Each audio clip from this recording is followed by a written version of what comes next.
Maraming salamat po, lalong-lalo na po sa mga nakakapanood ng video ito. Maraming salamat po dahil binigyan mo ng pagkakataon ng sarili mo para tingnan ang napakagandang opportunity. Dalawa lang po pag-uusapan mo natin. Una, pag-uusapan mo natin magandang produkto. Pangalawa, pag-uusapan natin magandang negosyo. Pero siguro mas maganda pag-uusapan muna natin yung magandang produkto. Dahil naniniwala po ako, pag maganda ang produkto, maganda ang negosyo. Pag maganda ang negosyo, maganda ang produkto.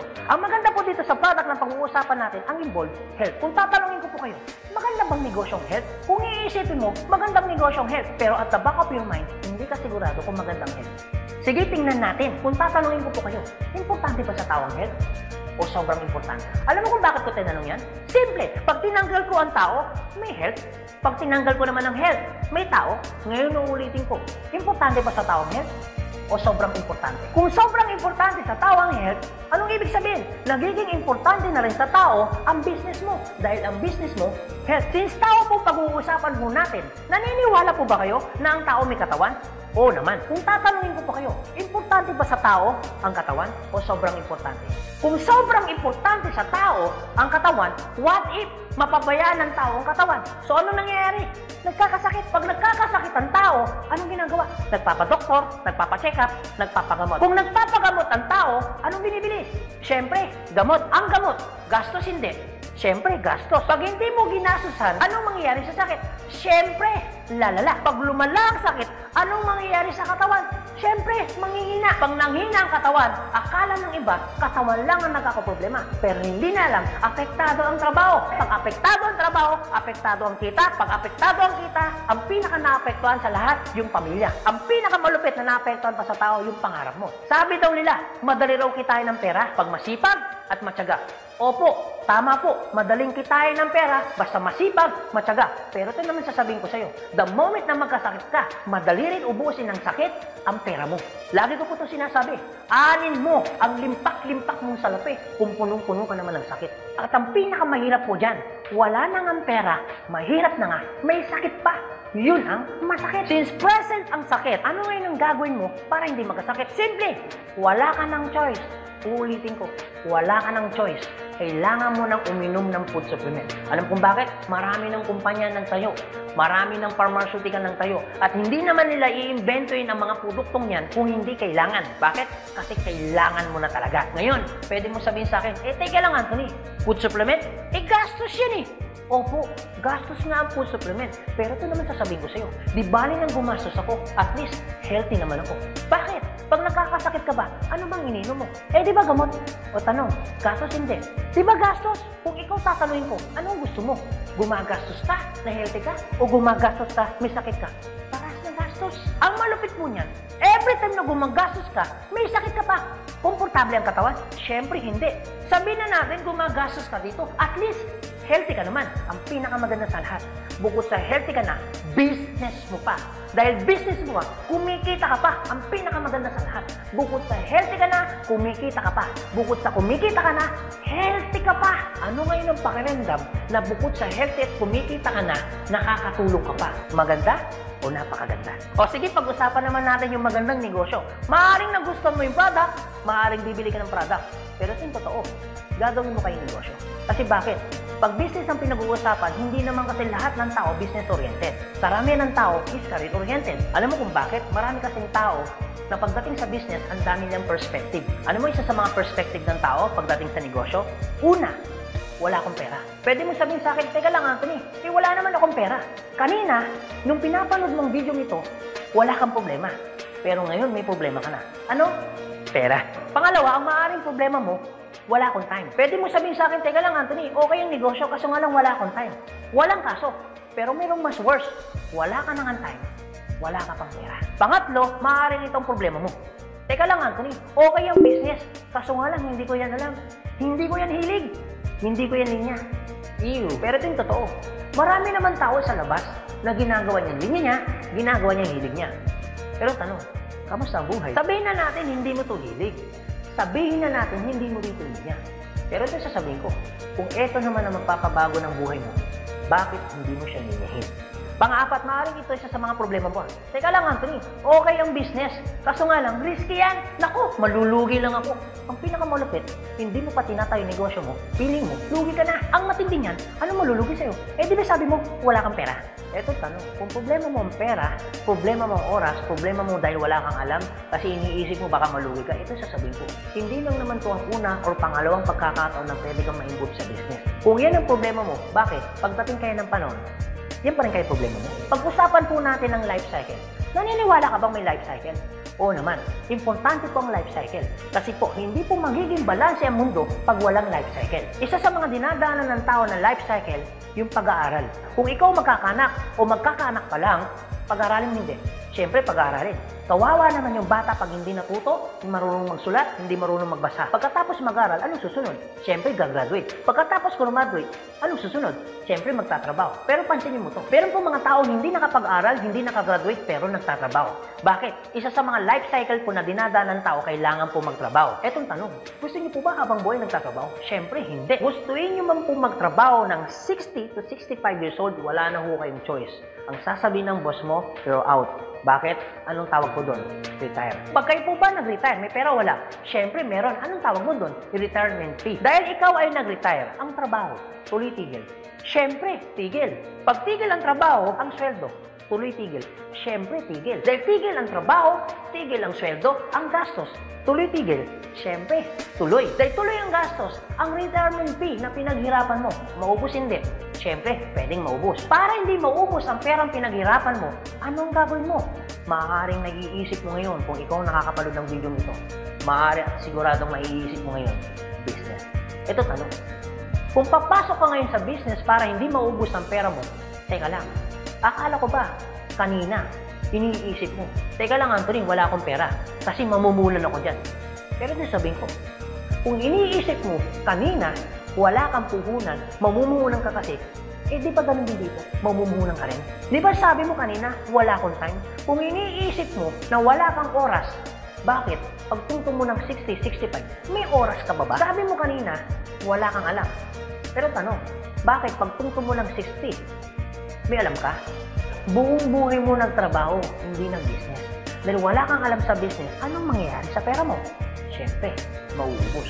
Anong sense, nagtrabaho mo ng buong buhay mo, papasok ka sa business, dahil wala kang alam sa business, ang perang pinaghirapan mo, mauubos lang. Kaya marami pong mga tao nagre-retire, pumapasok sa business, still broke pa rin. Alam kung bakit? Kasi wala silang alam sa business. Kung ikaw ang nakakapanood ng video nito, huwag po kayo mag-alala. Kasi bakit? Later pa naman yan. Pero kung tatanungin kita, kung papasok ka lang naman pala sa business, anong gusto mo? Ngayon o later? Alam mo kung bakit ngayon? Simple. Pag ngayon mo ba inaral ang business, ngayon ka nag-decision mag-business, ngayon mo ginawa ang business, ngayon mo matututunan? Yes. Ngayon ka rin kikita? Yes. Pero pag later ka nag-decision mag-business, later mo ginawa ang mag-business, later kang pumasok mag-business, later mo inaral ang business, later mo matututunan? Yes. Later ka rin kikita? Yes. Kung papasok ka sa business, anong gusto mo?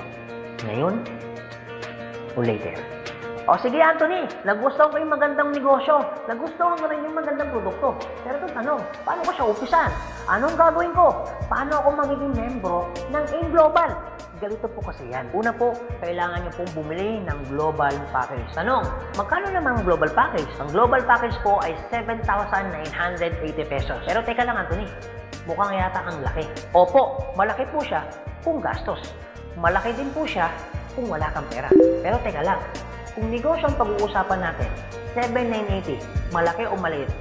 Alam niyo po, sobrang liit lang po yan. Maaari pong malaki po ang 7,980 pesos kung hindi mo makikita yung value ng pera mo.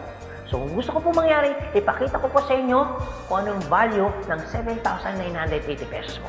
Una, magkakaroon ka ng product na worth 6,000 pesos. Pangalawa, magkakaroon po kayo ng insurance. Meron po kami tinatawag na personal accident insurance na 200,000, unprovoked murder and assault na 50,000 pesos, 10,000 pesos medical reimbursement. Hindi lang yan, meron pa kami tinatawag na burial assistance na 10,000 pesos. Pangatlo, magkakaroon ka pa ng discount from 25% up to 50%. lifetime discount. Pang-apat, magkakaroon ka naman ng business kit, brochure, CD na kung saan magagamit mo sa pagninegosyo mo. Pang-lima, magkakaroon po kayo na tinatawag mo namin free medical check-up. CBC, urinalysis, fecalysis, chest x-ray, dental, lahat ng yan kasama po doon sa free medical check-up. Pang-anim, magkakaroon po kayo ng ATM, BDO at China Trust. I suggest po, kung ikaw ngayon ay nasa abroad, mas maganda pong kunin ninyo ang China Trust. Alam kung bakit? This is an international debit card na kung saan po, mawi-withdraw ninyo ang pera ninyo na kahit saang bansa. Kung hindi naman kayo mag-abroad, pwede po kayong kumuha ng BDO. At hindi lang yan, pang-pito, magkakaroon po kayo ng tinatawag ho naming web page. So ano pong advantage ng web page ho natin? Magkakaroon ho kayo ng DTC, Distributor Tracking Center, na kung saan mamomonitor nyo lahat ng transaction na nangyayari po sa business ninyo. At hindi lang yan, ang pinakamaganda, yung pang-walo. Meron po kami tinatawag na scholarship program. So ibig sabihin, pag naging member ka ng AIM Global, automatic bibigyan ho namin kayo ng scholarship certificate. So ang maganda po doon, sa scholarship po natin, transferable. Ibig sabihin, kung ikaw yung member, siya hindi member, kahit hindi mo kakilala, pwede niyo po itong i-transfer. At hindi lang po yan. Ang maganda po sa scholarship po natin, ito po ay wala pong expiration. Kung ngayon ka ng member, bukas makalawa o 2 to 3 years from now, saka mo palang ginamit yung scholarship po namin o yung certificate po namin, hindi po siya may expire. Pwede nyo pa rin siyang gamitin. Ang maganda po dun sa scholar certificate po namin, wala ho tayong quota. No hidden agenda. Na pag yung bata po in-enroll mo na, hindi ho kayo obligado na gawin yung negosyo. Nasa sa inyo na lang po kung gagawin yung negosyo, hindi. Basta yung anak niyo po, tuloy-tuloy po yan sa pag-aaral. So, wala ho tayong hidden agenda, no quota. Kahit hindi ho kayo bumili ng product, kahit hindi ho kayo mag-imbita ng tao, kahit hindi nyo po ito gawin. No obligation, no commitment. No hidden agenda. Yan po yung kabuuan ng global package ho natin doon sa perang binitawan mo na 7,980 pesos. Ang tanong, maganda po ba o napakaganda? Sulit o sulit na sulit? Okay, sige, ganito Anthony. Nagustuhan ko yung magandang negosyo. Nagustuhan ko rin yung magandang produkto. Sige, magjo-join na ako. Eto tanong, kung ako pa papasok na ngayon, gagawin ko na yung negosyo, paano naman ako kikita? Ganito po yan. Una, kikita po kayo sa tinatawag naming retailing. Sa retailing naman po, from 25% up to 50%, kikita ka. Kung hilig mong magbenta, aba, bagay na bagay ka dito. Kung hindi ka naman mahilig magbenta, wala din pong kaso. Pangalawa, eto po maganda. Meron po kaming tinatawag na binary income. Sa binary income, dalawa pwede nyo pong pagkakitaan. Una, pwede ho kayong kumita sa tinatawag namin direct referral bonus. Magkano direct referral bonus? 500 pesos. At pangalawa, pwede naman kayo kumita sa tinatawag namin match sales bonus o madalas ang tawag ho namin dyan, pairing bonus. Magkano naman ang pairing bonus? 1,500 pesos. O sige Anthony, mukhang maganda yung binary income na yan. Paano ka pa kikitain yung direct referral bonus na 500 at paano ka naman kikitain yung pairing bonus na 1,500? Okay, ganito po yan. Pag sinabi pong binary, dalawa po yan. It's either ilalagay mo sa kanan o ilalagay mo sa kaliwa. Ang trabaho mo, mag-imbita. Pag ikaw ngayon nag-imbita, at yung inimbita mo ay bumili ng global package, sabi na natin, dalawa yung inimbitahan mo. Yung isa, inimbitahan mo, nilagay mo sa kanan. Yung isa naman, inimbitahan mo, nilagay mo naman sa kaliwa. Pagbili ni A, automatic, meron kang tinatawag na direct referral. Pagbili naman ni B, automatic, may kikitain ka naman na direct referral na 500 pesos. At hindi lang yan, meron ka pang bonus. Pag may pumasok sa kanan mo at may pumasok sa kaliwa mo, automatic, magpipair po siya. Magkano pong pairing bonus? 1,500 pesos. Basta ang usapan po, every time may papasok sa kaliwa, every time may papasok sa kanan, automatic po, pairing 1,500. Sa tingin mo ba, si A, meron din bang kaliwa? Meron din kanan? Si B, meron din bang kaliwa? Meron din bang kanan? Sa tingin mo ba, ikaw pa ba ang nag-imbita dun sa inimbita ni A and B? Siyempre, hindi na. Eto maganda. Sa labas, no work, no pay. Pero sa amin, yung taong dinala ni A at ni B, automatic, kikita ka pa rin ng pairing bonus. Magkano pairing bonus? 1,500 pesos. Ibig sabihin, dalawa yung pumasok. Magkano po yun? So, ibig sabihin, kikita ka ng 3,000 pesos. No work, pero with pay. Sa tingin niyo po, pagdating po ng panahon, yung grupo po ni A, dadami? Yung grupo naman ni B, dadami? Oo naman. So tanong, may iwasan bang lumaki? Siyempre, hindi. Eh what if, Anthony, may pumasok isa? may pumasok isa, araw-araw. Anong ibig sabihin po niyan? Di ibig sabihin, araw-araw po, kikita ka ng 1.5. Paano kung Grade 2, Anthony? Dahil lumalaki po ang grupo, paano kung may pumasok 10 dito? Paano kung may pumasok dito 10 dito? Anong ibig sabihin yan? Di 10 po ng 1.5. So, magkano yung 10 ng 1.5? Di 15,000. Paano kung araw-araw yan? Di ang ibig sabihin po yan, araw-araw po yan, 15,000, 15,000. Tuloy-tuloy po yan. Ang pinakamaganda niyan, yung 15,000 po ba? Malaki maliit? Siyempre, malaki. Pero hindi lang po yan. You have opportunity para kumita ng 24,000 pesos per day. Alam ko medyo nag-iisip ka. Maaaring iniisip mo na hindi ka kikita. Pero maaaring iniisip mo rin na kikita ka. Pero kung mag-isip ka ng hindi ka kikita, kung mag-iisip ka ng kikita ka, para sa ginawa mo, nag-isip ka pa rin. Pero kung mag-iisip ka lang naman, mas maganda lang pong nag-iisip ka, nakikita ka, kaysa naman nag-iisip na hindi ka kikita. Ito po masasabi ko sa inyo. Kung gusto mo ng pagbabago sa buhay, dapat may baguhin ka. Pero pag wala kang binago, walang mababago. Ang tanong, gusto mo ba ng pagbabago sa buhay? Siyempre, oo. Ang tanong, kailan mo uumpisan ng pagbabago? So guys, maraming salamat po sa inyong lahat. God bless, and to God be the glory. See you at the top. Thank you.